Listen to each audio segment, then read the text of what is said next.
My name is Simon Says, and I'm chuffed to bits to bring you the word today. And the word is from Ecclesiastes 3, a time for everything.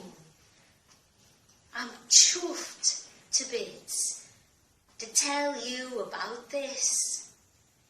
And you know, it's a time to stop and thank God for people who look after us. From those who work in hospitals, to shops, to bins. It's a time to thank God for family walks, talks and games. It's a time to thank God for nature, wee birdies, wildlife and warm sunny days. It's a time to thank God for technology that connects us to friends and family. And it's a time to thank God for His word, to listen and talk to Him.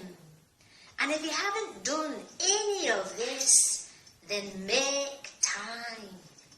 Make time for Him. Ecclesiastes, a time for everything and a season for every activity under heaven. I've been chuffed to bits to bring you this word today. And I'm going to say bye from Simon Says. Bye.